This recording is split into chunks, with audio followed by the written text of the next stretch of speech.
Well, would you look at that? Portal got an RTX version. While Portal 2 more than holds up visually nowadays, the first game has its fair share of peach fuzz, clearly the work of Valve employees putting cool gameplay and engaging environmental storytelling ahead of visual fidelity. So giving it a healthy coat of fresh paint for the screaming, frothing 20s would really go a long way towards making the game look as good as it played. Nope.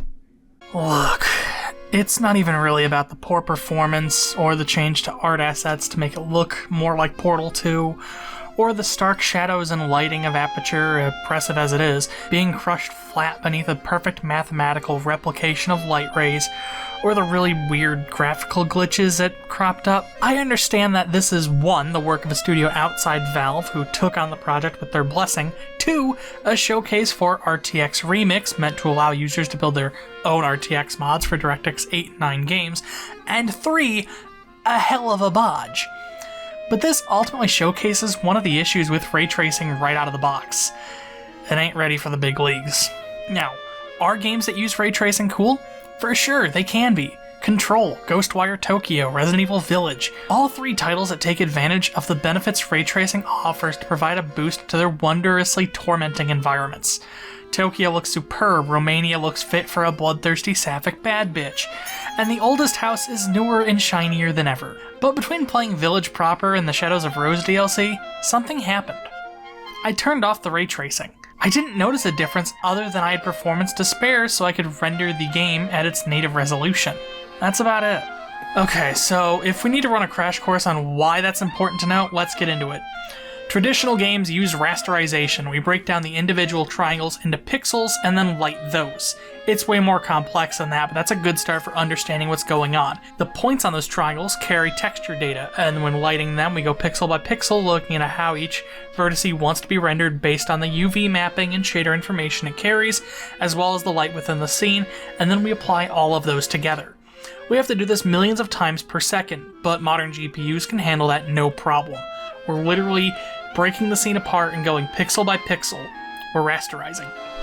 Ray tracing works by instead shooting a straight line from each pixel onto the first object it reaches, then sending that bouncing off that object until it hits another object, and then another and another, until it makes it to a light source. We can then work backwards to replicate how real light would behave, shooting out of a light off a number of surfaces, illuminating them partially and casting shadows or refractions elsewhere until it reaches our eye. This is ludicrously expensive, but if we were to, say, render every other pixel and then just interpolate the rest, we could wind up with a decent enough replication of full ray tracing with half the calculations, at the cost of leaving big smeary messes all over. Hey, check this out. See the weird grainy shadows left behind as we look around in Minecraft?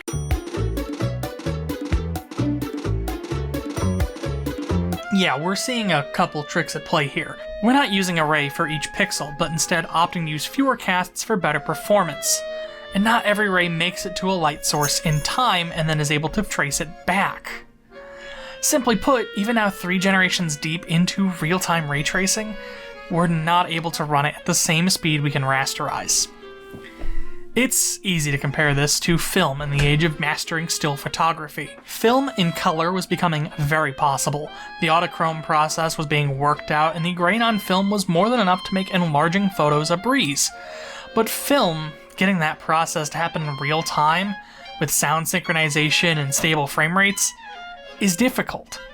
The Lumiere brothers succeeded, the first in their industry to do so, more or less, but ultimately believed their work had gone into a curious novelty. Now we know at the end of the story they didn't. We have rasterization down to a science. We have games that can border on photorealism right now in modern consoles.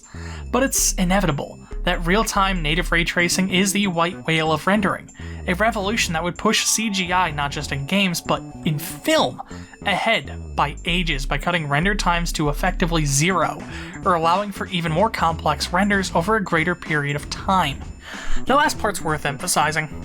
Ray tracing is used in film, but it often takes entire seconds to render a couple frames. Likewise, while rasterizing an environment can take all of a second or two, if we want to do cool lighting effects, we have to bake that lighting. We have to build reflection probes and shadow masks. We've got to do a lot of back-end work to make it look about as good as ray tracing. The past half a decade or so since the days of the RTX 20 series have let us behold what very well might become the future of rendering, but it also laid bare one of the key fundamental issues with game rendering as it currently stands. You can do a bit more work in-engine and get very similar, though not identical, results that work on significantly more hardware.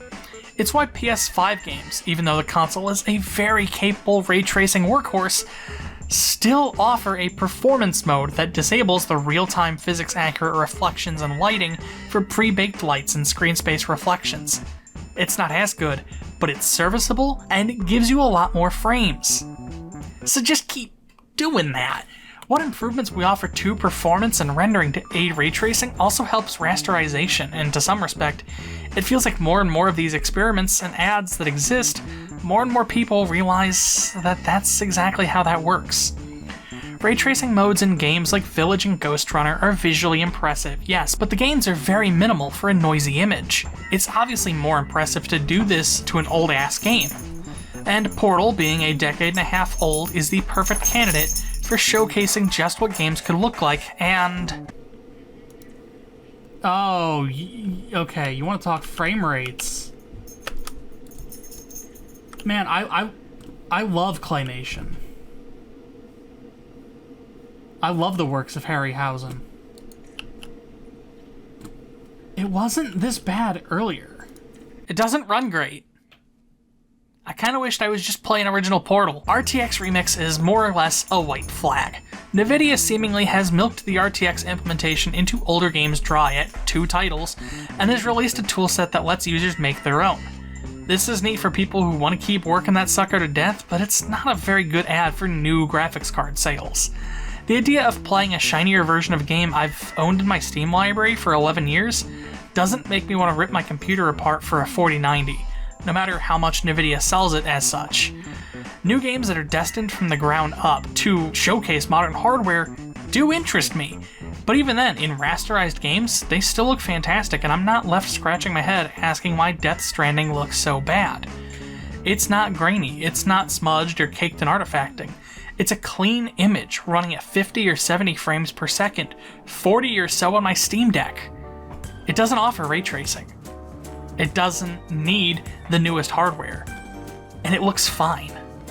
RTX, while a glimpse into a potential future for real-time rendering, is still presently a party piece. Being able to look at physics-accurate reflection and refraction and go, haha, wowee, this looks neat, and watch the light from the energy pellet bleed through portals and make nice harsh shadows on the wall is neat. Are there games that really feel like they reach for new heights with ray tracing? Yeah. There are, but they're usually just rather blasé third-person action titles once you strip away their visual flair, or indie games trying out the tech in interesting ways. That thing indie games do all the time. Seeing how much it improves games might sell graphics cards. I don't know to who, but it might. They kept doing it. Even if they have to be specific, bespoke versions of these games with all their graphics rebuilt. But at the end of the day, it just feels like they're telling us to figure it out ourselves now. Which to me feels like an indicator that this has been the wrong move all along.